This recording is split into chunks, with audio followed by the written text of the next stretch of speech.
Breaking news, Val Kilmer is a real genius, mostly because he agrees with the wrongness of the 90s Batman movies. Yeah, that's right. Someone in the U.S. military loves Knight Rider, and so probably not German, then. If you're expecting to see George R. Martin show up in Game of Thrones, you may be waiting a while. All that, plus we've got the latest goings-on in the multiverse, and a great interview you do not want to miss. That's all coming up on today's spectacular installment of Slice. Covering all the news from every dark corner of the universe. Hello from the children of planet Earth. Hola y saludos a todos. Merci que battions qui orten. SliceofSci-Fi.com. And welcome, everyone, to another Slice of Sci-Fi. I'm Michael Armenenge. I am Brian Brown. I'm Sam Roberts. I am Tim Adamick. I'm Brett Philippek. And I'm Tom Kelly. Awesome. Hey. There's the cast of characters tonight. Yeah. Let's get here what we're here for. News. Come on. News. And now the news. Oh, someone in the U.S. military is a big fan of the Hoff. Really? Oh, Actually, it's Tom Kelly. No. He's the guy. It is. No. So the U.S. military, somebody must be a fan of Knight Rider, because according to Wired, there are 2 projects currently in development that would be similar to the self-driving cars from the popular 80s television show. Okay. One would speed through minefields and destroy homemade bombs and other things of that sort. Fantastic. Isn't this One you told me. Isn't this a DARPA thing? Yeah, I don't know. Probably. The other thing being developed is an all-terrain vehicle for the Arctic tundra.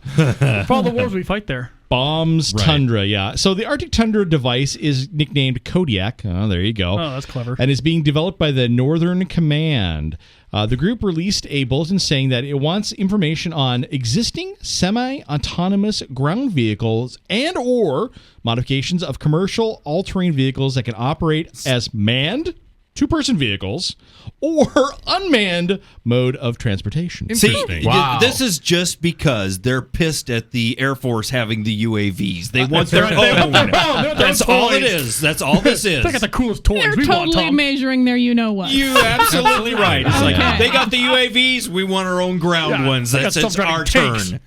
So the group wants the device to be commercial and able to travel to locations, minimal vegetation, prone to deep snow, and of course, a dip in minus 50 degrees Fahrenheit. Yeah. But can hit the 90s in summertime in order to facilitate the ease of obtaining parts and repair. Oh my God. They Sounds want like everything, Did basically. they specify a fuel source or anything on this? Yeah, they want it sounds to like the be Bradley. fusion, as a matter of fact. I mean, I'll tell you, man. The batteries, you're not going to get a battery that works at minus 50 and 90. Yeah, I know. So it's not certain if the real-world version of KITT will become a reality any time, but it's a story we'll be definitely wanting to follow, of course, on our Slice of Sci-Fi I think the real website. question is will it have a British voice? And sarcasm. And lots of sarcasm. Yes, absolutely. I think And the a Hoff turbo ought, boost. I think the Hoff ought to sing German out of the. That's all it's saying. That would be fantastic. Wunderbar. Yeah. So, oh man. Author George R. R. Martin has been heavily involved with adapting his best-selling fantasy series for television, Game of Thrones. And while Martin has written a couple of episodes for the show, you may be wondering if we'll ever see him on screen in a cameo, sort of maybe a la Hitchcock, right? I wonder if George R. R. Martin will show on the show as a cameo. For now, the answer is no, but it's not for lack of trying. Really? Martin says he filmed a cameo role for the pilot as a Pentoshi nobleman at the wedding of Drago and Dany. However, the role of Dany was recast and the sequence had to be filmed again, and he did not reprise the role. Martin has also said he asked producers about possibly having a cameo as, I love this, a head on a pike in the show. However, it appears that, get this, budgetary constraints will not allow that to happen. Really? He says, those severed heads are expensive and our budget is tight, so unless I provide my own, I don't get to be a severed head. Oh, that's too bad. He wrote that on his blog. That is pretty cool, actually. Yes, it is. You know, I really actually think I would have liked to have seen him as Crescent. Oh, yeah. That would have been Because pretty it interesting. would have been a neat little bit part. He would have had a speaking bit, and he would have just died. Yeah, that would have been pretty good. Would have been fantastic. So Brian Fuller has made no secret of the fact that he'd love to work on a new Star Trek television series. Now, while many fans, like Brett Philippek right over there, would be excited to see Fuller take on the Final Frontier, it won't happen for a long time. Really? Fuller says the earliest he sees a new Trek series possibly airing on TV would be after the next Star Trek movie in 2013. Wow. Yeah. So, but if it were to happen, Fuller says he'd love to team up with director J.J. Abrams for lens flares. I mean, The sequel? yeah, lens flares, the sequel. Hey, I just added a lens flare attachment to my final cut, so we can start adding those to the show. Outstanding. Actually, he said he'd want to go with Abrams for the project, calling him the guardian of Trek right now. Fuller says that he and director Bryan Singer have discussed the possibility of a new Trek series and working with Abrams on that new series. Now, no word would be if it would be a reboot of the classic Trek or another Trek, or it would make a time jump like the one in between the original series and Next Generation, maybe. Interesting. Okay. So, but yeah, Fuller, I'd be down with that. That's cool. I would too. That could work. Yeah, good times. It really could. Actor Val Kilmer, who played the Dark Knight in Batman Forever, says looking back, he's figured out where the 90s Batman movies went wrong. Nipples. Yeah. Nipples. Kilmer says that despite the series starting out with a hard edge under Tim Burton and Michael Keaton, it too That was quickly hard. descended into camp and being cute. True. In the original Yeah. film, the Joker gets the hell kicked out of him and thrown off the bell tower. He Yeah. suffers, and that sort of went away. Things became cute. It's entertaining, but I think what they're doing with the Batman films now is more in the original spirit of the character, Kilmer says. Fair enough. Kilmer says the current series under director Christopher Nolan is getting the spirit of Batman right, and the direction taken by the movies is what he wished his entry into the Dark Knight universe had been. They are doing what I hoped we would do, but didn't do, he said. They all went kind of half campy with it at one Yeah. point. Yes. And, Yes. and it wasn't, the reason it didn't work is because it wasn't nearly as You good know with Adam West. I Yes. think is to blame for that is Jack Nicholson, because he was everybody loved him so much, Yeah. But right? he was over the top. And then he was over the top and interesting, and people tried to capture that and solely Yeah. that, and it went way wrong. Oh, I totally agree with that. So, but I think we got bigger, better news possibly on the Always way. got bigger, better news. Good evening, Nigel. I'm Lance Neutron. Sorry to keep you on hold. We were looking for the alpha key on my keyboard. I just have a regular A key. Anyway, good news. You've been promoted to permanent alternate anchor for the Multiverse News. Well, thank you for that vote of confidence, Lance. I think I can handle the duties of being a news anchor. That's the spirit. So I'll need you to fill in a lot more. I'm working on some big things here. Big things. I mean, we're talking quantum scale here. I don't think that word means what you think it means. Oh, I think I know what I think it means. I think. Anyway, you're back in the big chair for a while. It's getting a little too small for me anyway. That reminds me, what did you ever do with the FTL News? Oh, I found someone to cover it. This is the FTL News with your anchorman. Is this a joke? Okay. With your anchorman, Thelonious Sweetleaf. This is Thelonious Sweetleaf standing in for Lance Neutron on the FTL News. In our top story today, FTL News is calling for an investigation into the scandalous labor practices of Armadillo Studios. This Berlin company claims to be an equal opportunity employer, but the majority of its employees are non-human. And what evil is hiding behind this progressive-seeming facade? Our investigative reporters have uncovered evidence that Armadillo Studios discriminates against its non-human employees by working them long hours in deplorable conditions for pittance wages. They're treated like gnomes. They live in cramped company housing on the grounds of the Armadillo compound and are fed disgusting gruel at the company canteen. And these are called perks by the company's spin doctors. Whenever one of these non-human employees objects, he or she is immediately fired without severance pay and cast out onto the street to starve. We at the FTL News are calling for immediate action by law enforcement officials to stop this modern-day slavery. The Armadillo Studio compound should be stormed by SWAT troops, and the human masters of this deplorable organization should be prosecuted to the fullest extent of the law. Justice will only be served when Dillo, the self-appointed leader of this cesspool of injustice, is executed and his head displayed on a stick. This has been an FTL Fair and Balanced News Report. We now return you to the Draco Vista studio. Every day, you see the pain and suffering. People listening to mindless music, humming, tapping their toes, while listening silently to a tune in their headphones. Every day we're forced to endure the vibrations of people listening to their subwoofers and nodding their heads to the rhythm of someone else's music. Each day, normal people like us are forced to suffer in silence as we witness the embarrassing actions of those mindless minions of music. Will suffer no more. Your monetary donations to the Slice of Sci-Fi will help us provide an alternative to the endless loops of Lady Gaga, drumming the IQs of our teens into single digits. Help us provide insightful news to fill the speakers of those caught in the daily rap trap. You will help feed those who feed us our news, our trivia, and our listener feedback. Help end our suffering. Give to Slice of Sci-Fi. Won't you?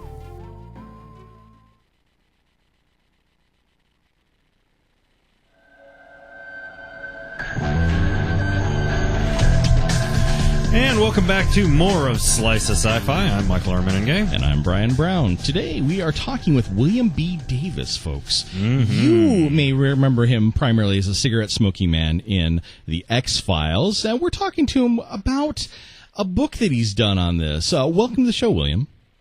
Thank you very much. Thanks for having me. So here's the title for everybody. It's a mouthful. I was like, wow. Where there's smoke, musings of a cigarette-smoking man, a memoir.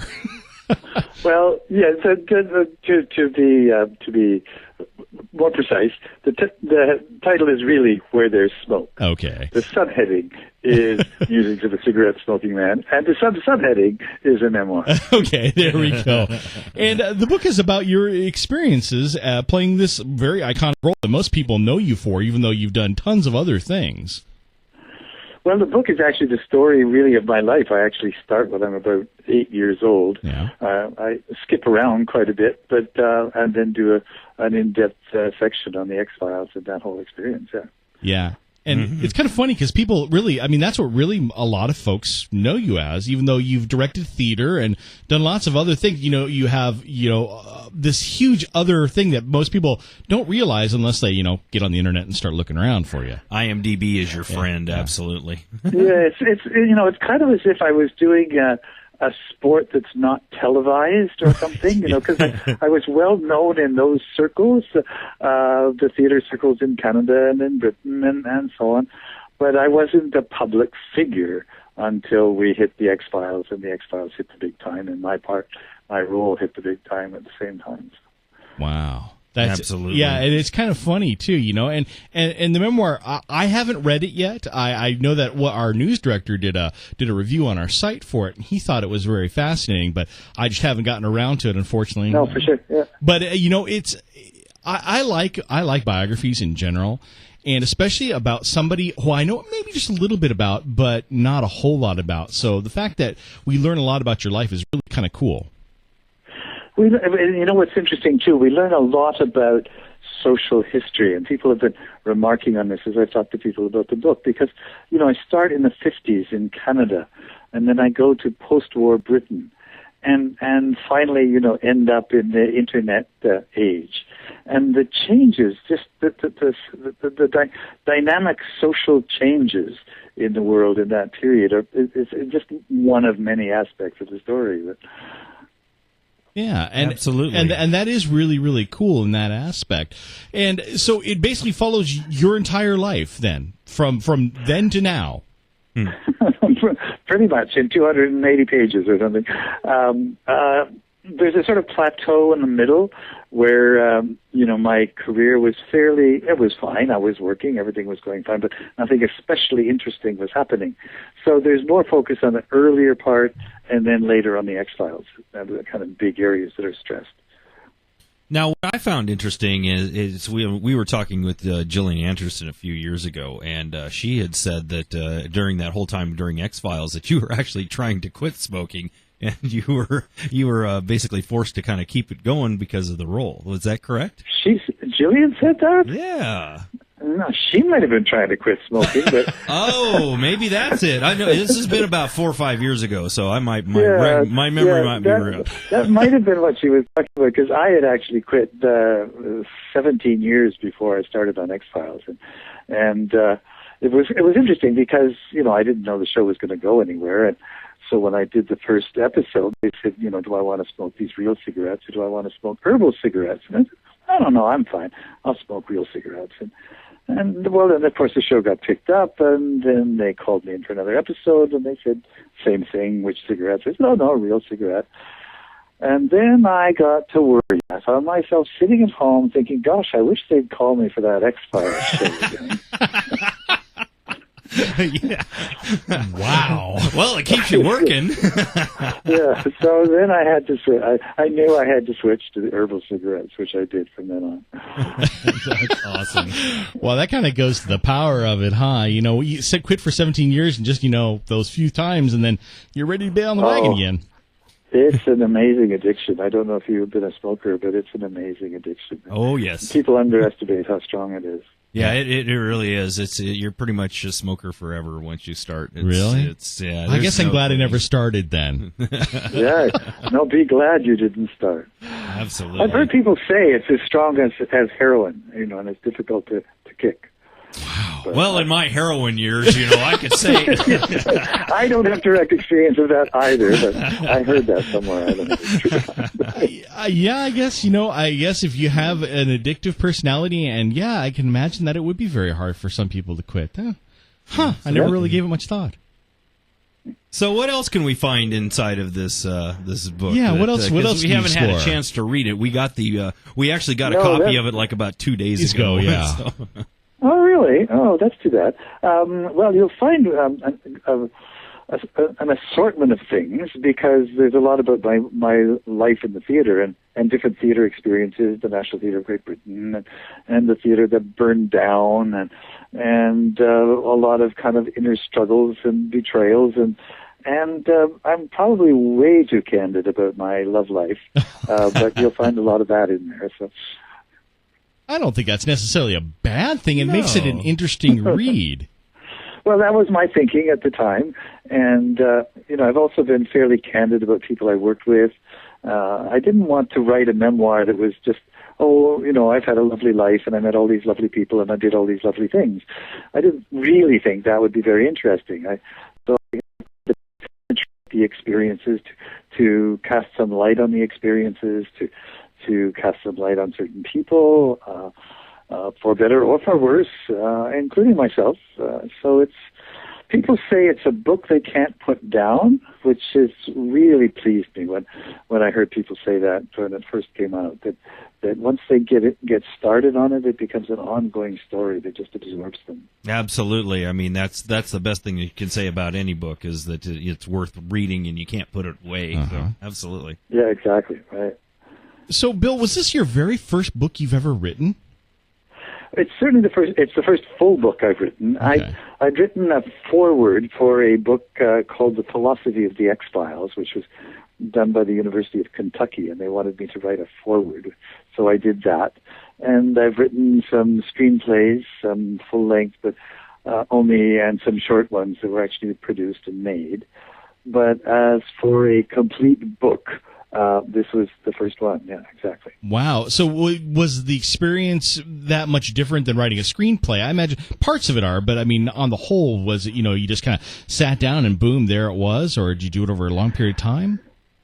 Well, I did it over 2 or 3 years because, I did it kind of in the gaps between other work and so on. So, when there was a space of time, then I would focus on it, and then I would go off and do other things, and then I'd come back to it again. So it wasn't a consistent process, but it was an intense process while I was doing it.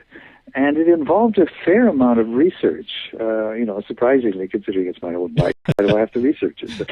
But it's amazing what you don't remember, and especially farther back. Not even just farther back. I mean, I went back through all the X-File episodes that I'd been in and re-looked at them all and had different interesting impressions of the whole series. But I also had to go back to my earlier life and talk to people that I hadn't seen in 50 years. And that's been fascinating. That's kind of brought to life my earlier life for me. And that's pretty nice reconnecting with those people as well, I can imagine. Exactly. Yeah, exactly. Wow. So what are you up to now, and where can people find you? It's easy to find me. I have a website. It's williambdavis.com. It's pretty simple, williambdavis.com. And there's a Facebook fan page, William B. Davis fan page, so that's easily found as well. I've been doing a fair bit of filming lately. I did an action feature with Steve Austin called The Package. Okay. I did a science fiction movie called The Singularity Principle. I'm doing a recurring role on a new series called Continuum. So there's been quite a bit of that kind of work. And I'm doing some teaching. I'm going to direct the end-of-year project for my old school, which I don't run the school anymore, but it still exists, so I'm going to work with them for a while. Wow, busy guy. Yeah.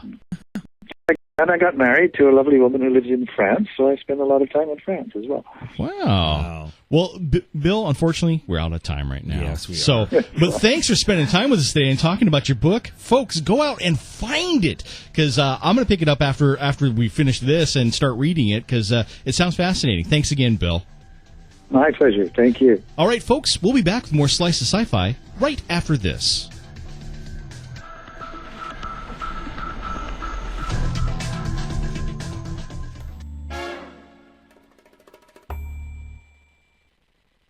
Hi, I'm David Blue.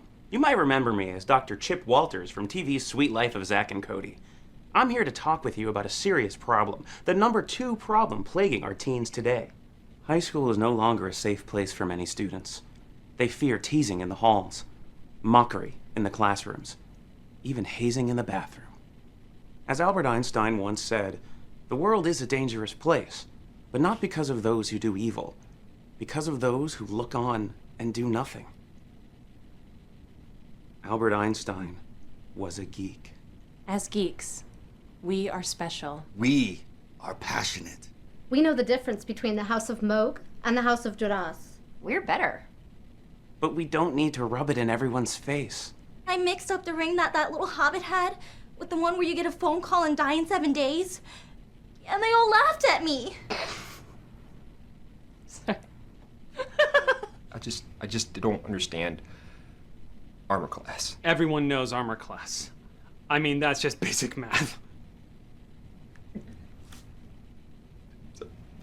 Hey, I joined them on their mission to have this whole fringe society, but when I said that their clothes were too mainstream, they mocked me. They said I should go live in the Morlock tunnels. It used to be that geeks were beaten up, given swirlies and slammed into lockers. But now the geek's weapon of verbal abuse can be much more damaging. Words hurt. Words hurt. Words hurt. If every geek just once a day, just once, bit their tongue, the teen dropout rate would fall 14%. We can be okay with someone mistaking the Watchers Council for the Initiative. We can ignore it when they squeal about how hot alternate Kirk is. We can refrain from mocking a bad Wookiee impression. If just once a day you bit your tongue. Ow. You could save a teen from becoming a sad-faced noob who sucks biswalls. Words hurt. Words hurt. Words hurt. Not everyone can win without being a camper. Not everyone can hit level 85. So bite your tongue. Bite your tongue. Together, we can keep our future janitors and sports reporters in school just long enough for them not to become a burden on our tax system. So bite your tongue. Bite your tongue. Bite your tongue. Just the tip. Because words hurt.